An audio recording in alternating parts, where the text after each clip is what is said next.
කියලා එක අකුරක් ලිව්වත් කමක් නැහැ. මුදල් 60000යි. හරිද? 60000යි. එතකොට මාත් එක්ක මේක පරිස්සමට ලකුණු කරගෙන යන්න හොඳයි. පරිස්සමට ලකුණු කරගෙන යන්න. කලබල නැතුව ලියාගෙන යන්න. 5යි 1 ඔය 5යි 2 වවුචර් අංකයක් කියන්නේ මුදල් ගෙවීමක්. එහෙනම් රුපියල් 35000ක වෙළඳ භාණ්ඩ තොගයක් මිලදී ගැනීම. වෙළඳ භාණ්ඩ තොගයක් කියන්නේ බඩු තොගයක්. බඩු තොගයක් මිලට ගත්තා කියන්නේ සල්ලි ගෙව්වනේ. තේරුණාද? බඩු තොගයක් මිලට අරගත්තා කියන්නේ සල්ලි ගෙව්වනේ. එහෙනම් ගෙවීම් පැත්තේ ලියන්න 5යි 2 වවුචර් අංකය 0.1 භාණ්ඩ මිලට ගැනීමට අපි කියන්නේ ගිණුම් කරණයේදී ගැනුම් කියලානේ. ගැනුම් කියලා 35000යි. 35000යි. මේ වැඩේම ඉන්න හොඳයි. අවධානය අඩු වුණු ගමන් වරදිනවා. අවධානය අඩු වුණු ගමන් වරදිනවා. මේ වැඩේම ඉන්න. මුදල් පොත බැර පැත්තේ ලිව්වේ. එසා ගැනුම් ගිණුමට හර. දෙවෙනි ගිණුම එහෙනම් කවුද? ගැනුම් ගිණුම. ගැනුම් ගිණුම. ගැනුම් ගිණුමේ හර පැත්තේ ලියන්න 5යි 2 මුදල් කියලා 35000යි. 5යි 2 මුදල් කියලා 35000යි. මුදල් පොත බැර ගැනුම් ගිණුම හර. 5යි 4 බැංකුවෙන් රුපියල් 40000ක ණයක් ගත්තා. බැංකු ණයක් ගත්තා කියන්නේ පුතේ ව්‍යාපාරයට මුදල් ලැබිලානේ. එහෙනම් මුදල් ලැබීම් පැත්තේ ලියන්න 5යි 4 ලදුපත් අංක 2 බැංකු ණය. බැංකු ණය ලබාගෙන තියෙන 40000ක්. මුදල් පොතේ හර පැත්තේ ලිව්වා 40000යි. මුදල් ගිණුම හර පැත්තේ ලිව්වා 40000යි. මුදල් ලැබුණු නිසා මුදල් පොත හර එහෙනම් බැර වෙන්නේ මොන ගිණුමටද? බැංකු ණය ගිණුමට. බැංකු ණය ගිණුම. බැංකු ණය ගිණුමට බැර කරන්න 5යි 4 මුදල් කියලා 40000යි. තේරුණාද? මුදල් ගිණුමට හර වුණු නිසා බැංකු ණය ගිණුමට බැර වුණා. දැන් මතක් කරගන්න ගිය සතියේ අපි කිව්ව දේ. මුදල් ලැබුණොත් මුදල් පොත හර. මුදල් පොතට හර වුණොත් අනිවාර්යයෙන්ම අදාළ ගිණුමට බැර. මුදල් ගෙව්වොත් මුදල් පොත බැර. මුදල් පොත බැර අදාළ ගිණුමට හර. ඔය රටාව තමයි යන්නේ. හොඳයි. 5යි 8 වෙනිදා අත්පිට විකුණුම් වලින් 13000ක් ලැබුණා. මුදල් ලැබීමක් නේ. එහෙනම් ලියන 5යි 8 ලදුපත් අංක 3 විකුණුම්. ලදුපත් අංක 3 යටතේ විකුණුම් 13000යි.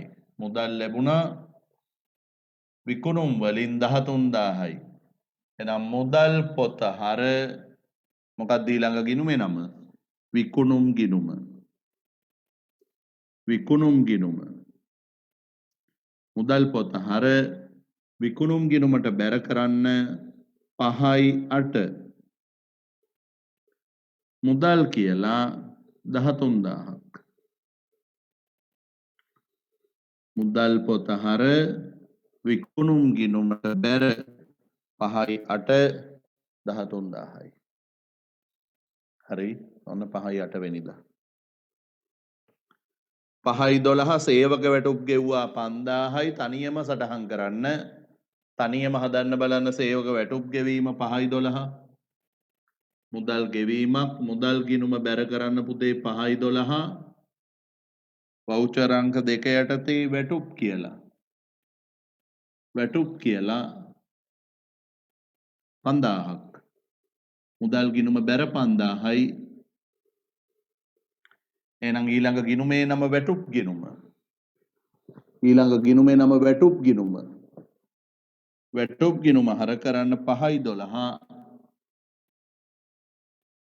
මුදල් කියලා 5000ක්. මුදල් කියලා 5000ක්. මුදල් ගිණුම බැර වැටුප් ගිණුම හර.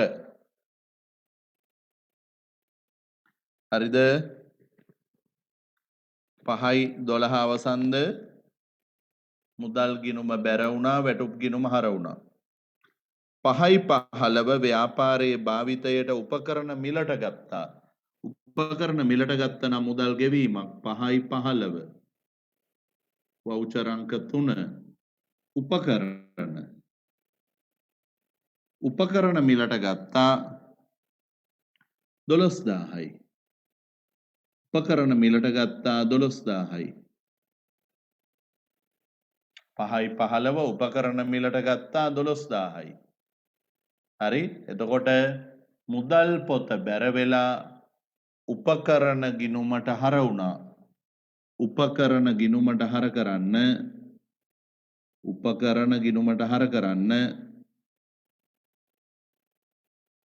12000ක්.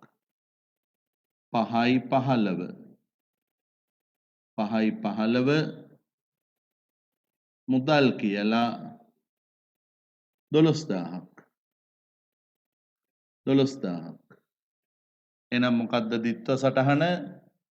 මුදල් ගිණුම බැර 12000යි උපකරණ ගිණුමට හර 12000යි උපකරණ ගිණුමට හර 12000යි. පැහැදිලි? ඕක තමයි එතකොට මුදල් පොතට බැර වෙලා උපකරණ ගිණුමට හර වුණා.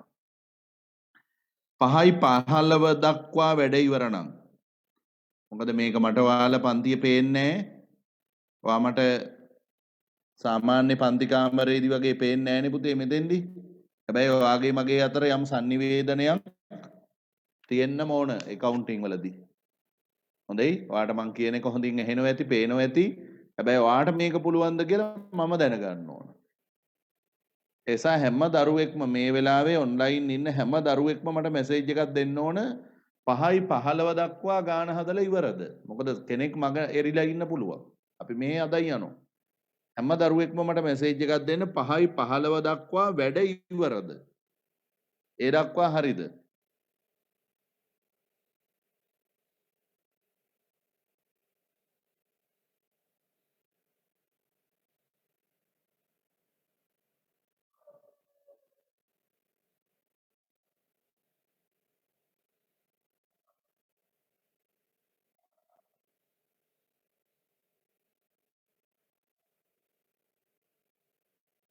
right?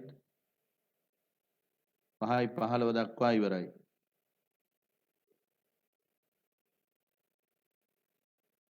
right. මේ Zoom එකේ තවම මැසේජ් එවන්න දන්නේ නැති දරුවෝ ඉන්න බව පේනවා. සමහර දරුවෝ මට WhatsApp වලට මැසේජ් එක එවන්නේ. හොඳ වෙලාවට මගේ ෆෝන් එකේ WhatsApp මේ ෆෝන් එකේම තියෙනවා. නමුත් WhatsApp බැලෙන්නේ නැහැ නේ පුතේ. මට ප්‍රශ්නයක් එහෙම ඇහුවොත් පුතේ වාගේ මේ page එකේ දකුණු පැත්තේ කොනේ තියෙනව නේද more කියලා option එකක්. ඔව් ඒකේ තියෙනවනේ chat කියලා එකක්. ඒකට ගිහිල්ලා ඔයාලට මැසේජ් එකක් මට එවන්න පුළුවන්. යටම තියෙනවනේ. ඔව් අන්න ඒ විදිහට. හොඳයි සමහර දරුවෝ WhatsApp එකට මැසේජ් එවන්නේ. right. ඔක්කොම හරිනේ? right. ඒකයි වෙන්න ඕන. පරක් වුණොත් යම් දරුවෙක් මට කියන්න. මොකද එයා ඇදගෙන යන්න ඕනේ මේකදී. එකෙක්වත් අතහැරෙන්න බෑ. හොඳයි?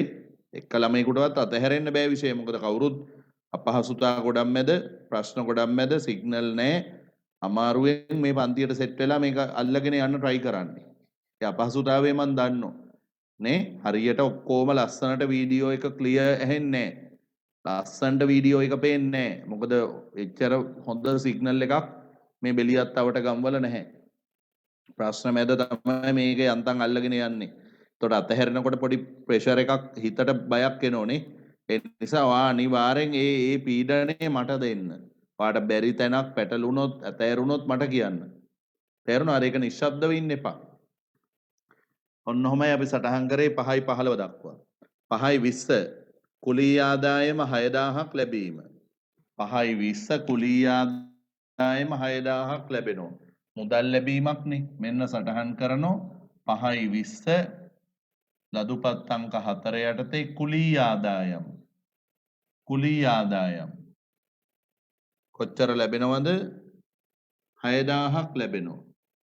6000ක් ලැබෙන මුදල් ගිණුම හර කුලී ආදායම් ගිණුමට බැර. මුදල් ගිණුම හර නිසා කුලී ආදායම්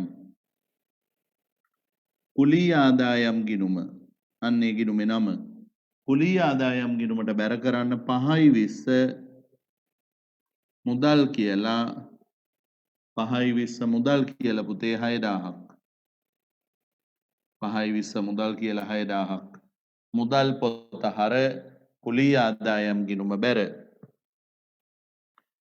5යි 22 අත්පිට විකුණුම් 18000යි මෙන්න 5යි 22 5යි 22 බිඳුවයි බිඳුවයි 5 යටතේ විකුණුම් අත්පිට කියලා ලියන්න ඕනේ මුදල් පොතේ අත්පිට කියලා ලියන්න ඕනේ අත්පිට නිසා තමයි මුදල් පොතේ ලියන්නේ අපි 18000යි නම් මුදල් පොතේ හර පැත්තේ ලිව්ව 18000යි ඊළඟ ගිණුම විකුණුම් ගිණුම කියලා නම් කරන්නේ අපි හේතුව එකම නමින් ගිණුම් දෙකක් කවදාවත් තියෙන්න බෑ පුතේ තේරුණාද එකම නමින් ගිණුම් දෙකක් බෑ කල්පනාවෙන් ගණන් හදන්න ඕන දැනට විකුණුම් ගිණුමක් අපිට තිබුණා මේ තියෙන්නේ අන්නේ ගිණුමටයි බැර කරන්නේ 5යි 22 5යි 22 මුදල් කියලා 18000යි තේරුණාද එකම නමින් ගිණුම් දෙකක් තියෙන්න බෑ ඒ නිසා තියෙන ගිණුමෙමයි ලියන්නේ 5යි 22 ගනුදෙනුව හරිනේ 5යි 25 බැංකු ණය කොටසක් පියවීම සඳහා 5000ක් ගෙවීම බැංකු ලෝන් එකෙන් ටිකක් ගෙවනවා නම් මුදල් අඩු වෙනවා 5යි 25 5යි 25 බැංකු ණය ගෙවලා දානු පුතේ මේ බලන්න බැංකු ණය ගෙවලා දාමු කීයක්ද 5000ක් බැංකු ලෝන් එකෙන් 5000ක් ගෙවන්න එහෙනම් මුදල් පොත බැර බැංකු ණය ගිණුමට හර කරන්න බැංකු ණය කියලා ගිණුමක් අපිට තියෙනවා දැනට ඔව් එම ගිණුමට හර කරන්න 5යි 25 මුදල් කියලා 5000ක් 5යි 25 මුදල් කියලා 5000ක් බැංකු ණය ගිණුමට හර මුදල් ගිණුමට බැර වුණා බැංකු ණය ගිණුමට හර වුණා 5යි 30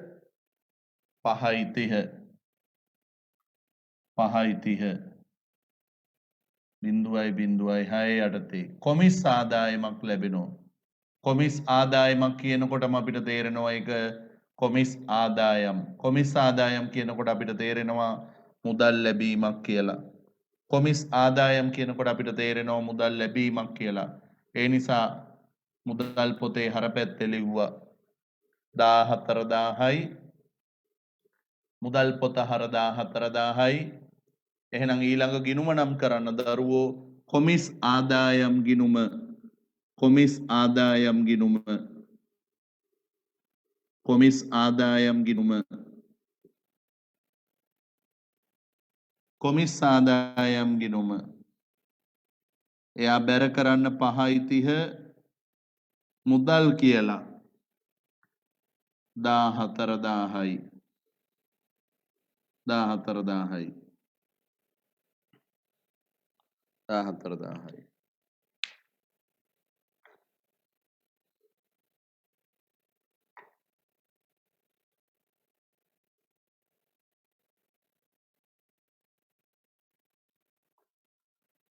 හරි 14000යි එතකොට 5යි 30 දක්වා ගනුදෙනු සටහන් කරලා ඉවරයි ගිණුම් තුලනය තමයි දැන් තියෙන්නේ ගිණුම් තුලනයට කලින් මෙන්න මේ ටික හරියට සටහන් කරලා ඉවරද මේ මැසේජ් එක ඔයාගේ පණිවිඩය මට හරි වටිනවා පුතේ මොකද මම බොහොම හිමීට හදන්නේ හැබැයි ඔන්ලයින් ක්ලාස් එකක නිසා කාට හරි අතහැරෙන්න පුළුවන් මේ දක්වා වැඩ ඉවරයි මට කියන්න දැන් ගිණුම් ටික තුලනය කරලා දාන්න තියෙන්නේ පුතේ සටහන් කරලා ඉවරයි හරිද